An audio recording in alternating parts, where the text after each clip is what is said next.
Luka di Balik Warna Putih, sebuah novel karya Devi Ratna, dan dibacakan oleh penulisnya sendiri. Chapter 3. Heh, kenapa? Saat kutatap laptop di hadapanku, mendadak saja seluruh tubuhku kaku. Ada sebuah perasaan dari dalam diri yang seakan mengikat tubuhku. Padahal tak ada apa-apa di sana. Hanya ada sebuah kanvas putih di dalam program gambar digital yang selalu menemaniku berkarya selama ini. Tapi, kenapa seluruh tubuhku seakan terkena paralyze? Seperti seseorang yang tengah menghadapi sesuatu yang sangat menakutkan. Kenapa? Degup jantungku berdetak semakin cepat. Nafasku bahkan sampai terengah-engah. Keringat di pelipis mulai mengucur kian derasnya. Akhirnya, dengan sedikit kekuatan yang tersisa, kututup layar laptop itu dengan cepat. Dan semuanya membaik ketika kanvas itu hilang dari pandangan mata. Suara ketukan pintu menarik perhatianku, kembali ke alam nyata. Suaranya berasal dari pintu depan rumah. Siapa yang datang ya? Tanyaku pelan. Aku mengusap keringat di wajahku menggunakan pergelangan tangan. Ada cukup banyak ternyata. Sembari melangkahkan kaki, aku menghirup nafas sebanyak-banyaknya, sampai batas maksimal oksigen yang bisa ditampung oleh sepasang paru-paruku. Kubuka pintu rumah dan kudapati ada seorang wanita paruh baya yang sejak tadi mengetuk pintu. Oh, Bik Surti, ucapku dengan senyuman mengembang. Ternyata yang datang adalah pembantu rumah ini. Selamat pagi, Don Dewi. Sapanya sambil membungkukkan badannya. Masuk, Bi. Masuk, silakan. Ucapku seraya mempersilahkan wanita paruh baya itu masuk. Non Dewi sudah sarapan belum? Tanya beliau. Belum, Bi. Sarapan dulu, Non. Tadi pas perjalanan kemari saya beli bubur ayam. Ayo makan sekarang mumpung masih hangat. Setelah melemparkan sebuah senyuman, Bik Surti bergegas melangkahkan kedua kakinya menuju dapur. Terdengar beberapa bunyi piring yang bersenggolan. Kemudian ada suara mangkuk yang diletakkan di atas meja. Saking sunyinya suasana rumah ini, aku bisa mendengar semuanya. Aku bergegas menghampiri wanita yang umurnya sudah lebih dari 40 tahun itu. Bik Surti, saya sendiri aja yang nyiapin makanannya. Ucapku cepat. Gak usah, Non, saya aja. Non Dewi tinggal nunggu aja di atas meja makan. Cuma nuang sebentar kok. Ujarnya sopan. Tapi, sudah Non, gak apa-apa. Beliau mendekat, kemudian menggandeng tanganku, dan membawaku kembali duduk di kursi meja makan. Menepuk bahuku 2 kali sebelum akhirnya beliau kembali pergi ke dapur. Sungguh, tak enak hati rasanya diurus sampai sebegininya. Aku tak pantas menjadi seorang majikan.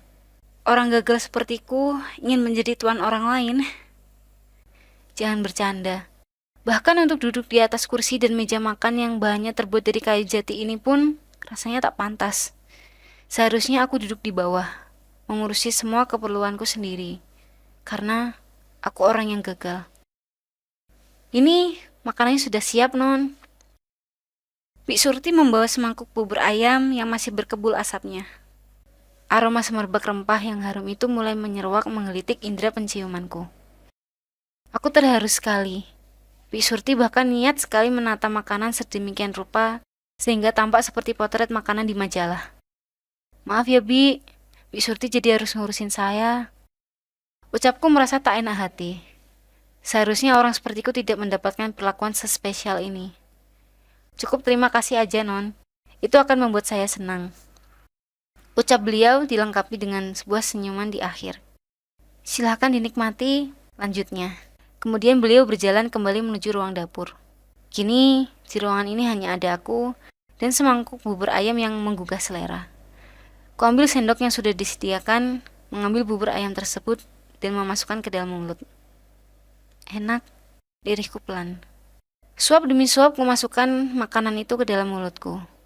Sesekali ku minum air putih yang ada di dalam gelas kaca yang sudah disiapkan oleh Bik Surti. Tanpa sadar, aku telah menghabiskan semuanya. Saking lezatnya bubur itu, aku sampai tak menyadari sudah setengah jam berlalu. Memang, makan bubur ayam buat sarapan itu terbaik. Aku membereskan semua mangkuk dan gelas yang baru saja kugunakan tadi. Kubawa ke wastafel dan hendak kucuci bersih semuanya. Non, nggak usah non, biar saya aja.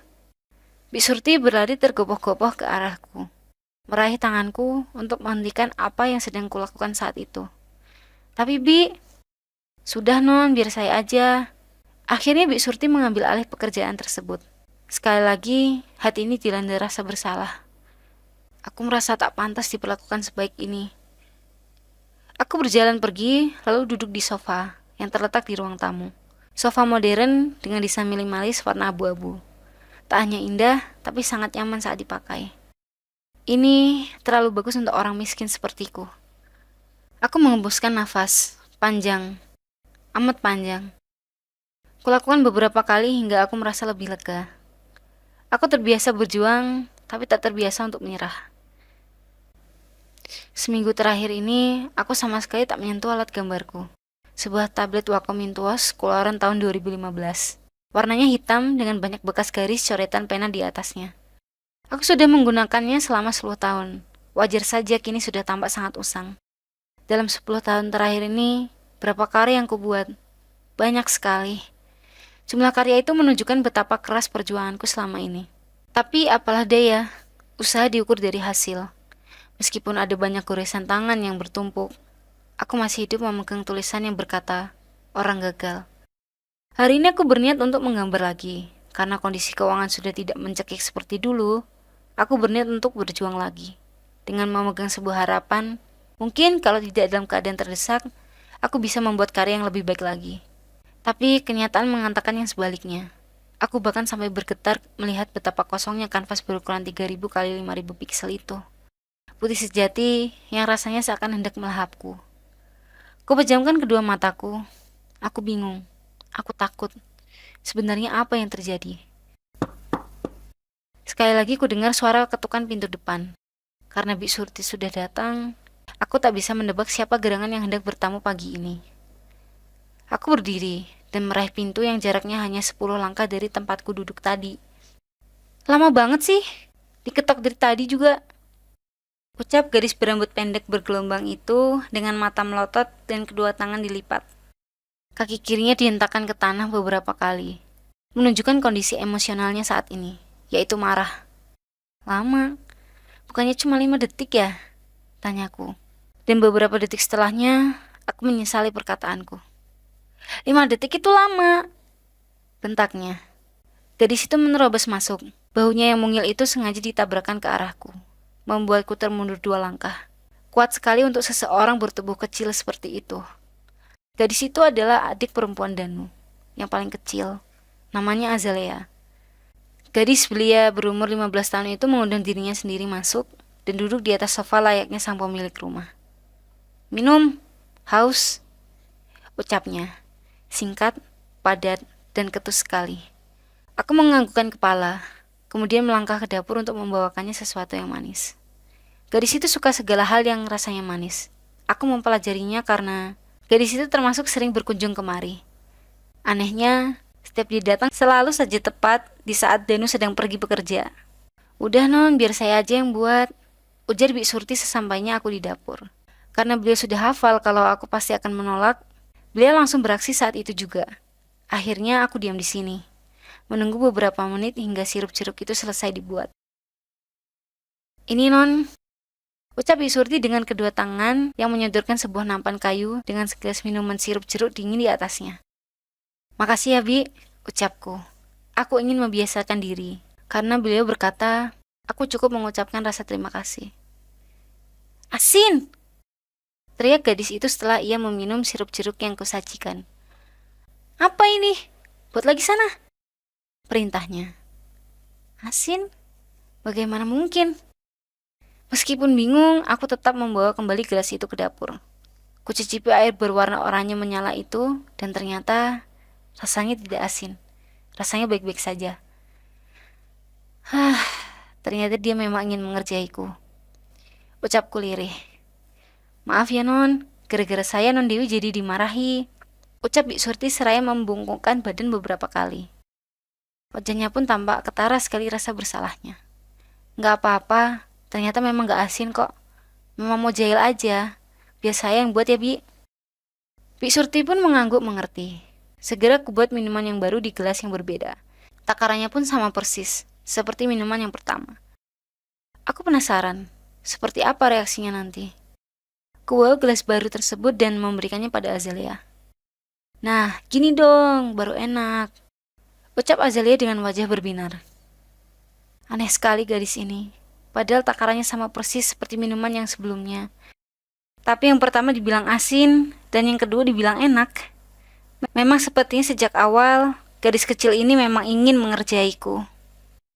Kamu ada perlu apa datang kemari? Masa masih di kantor? Tanyaku setelah akhirnya punya kesempatan bicara. Kenapa? Nggak boleh datang ke sini? Jawabnya ketus. Alisnya bertaut dan matanya melotot. Enggak, bukan gitu. Tapi kalau mau cari masmu nggak ada, Dek. Mas Danu lagi kerja di kantor. Jawabku lebih halus lagi. Padahal ini akhir pekan. Tetapi Danu masih sibuk di kantor. Dia bekerja di mana? Apa jabatannya? Pekerjaan apa yang dia lakukan? Tak ada satu hal pun yang ku ketahui. Kami menikah, sah sebagai sepasang suami istri. Tetapi, bertugas apapun jarang sekali. Lelaki dengan ekspresi dingin itu hanya mengatakan seperlunya saja. Semakin hari berlalu, rasa tak nyamanku pun kian membesar. Aku takut jika membuat suara sedikit pun bisa membuatnya marah. Aku bakal aduin ini ke Mas Danu. Gadis itu berdiri, menghentakkan kaki ke lantai, kemudian melangkahkan kakinya menuju pintu depan. Loh, Dek? Aku bingung, tapi tetap ku kejar gadis itu. Saat pintu terbuka, gadis bernama Azalea itu berhenti di bibir pintu. Menolehkan kepalanya untuk menatapku tajam, kemudian berkata, "Kamu, ekspresimu kayak orang mati. Seperti boneka yang cuma punya raga, tapi nggak ada nyawanya. Jijik. Aku sangat jijik melihatnya."